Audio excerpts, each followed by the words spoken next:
উত্তেজনা নিয়ে কথা বলতে গিয়ে তুরস্কের প্রেসিডেন্ট যুক্তরাষ্ট্র ও ইসরায়েলকে উদ্দেশ্য করে কড়া বার্তা দিয়েছেন।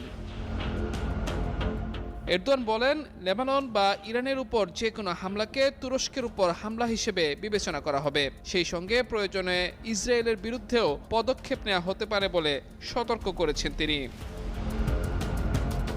এরদোয়ান বলেন, মধ্যপ্রাচ্য পরিস্থিতি ক্রমেই ভয়াবহ হয়ে উঠছে, যা খুবই উদ্বেগজনক। তিনি সতর্ক করে বলেন, ইসরায়েলকে আগুন নিয়ে খেলা বন্ধ করতে হবে, নইলে কঠিন মূল্য দিতে হবে। পাশাপাশি তিনি শান্তির পথে বাধা না দেওয়ার আহ্বান জানান। তিনি আরও জোর দিয়ে বলেন, লেবানন বা ইরানে কোনো হামলা হলে সেটিকে তুরস্কের উপর হামলা হিসেবে দেখা হবে। তুরস্কের প্রেসিডেন্ট বলেন, আঞ্চলিক শান্তি নষ্ট করার জন্য ইসরায়েলকে এর মূল্য দিতে হবে। আলোচনা ব্যর্থ হলে ইসরায়েলের বিরুদ্ধে পদক্ষেপ নেওয়া বাধ্যতামূলক হয়ে উঠবে। তিনি আরও বলেন, যেমন তুরস্ক কারাবাখ ও লিবিয়ায় হস্তক্ষেপ করেছে, প্রয়োজনে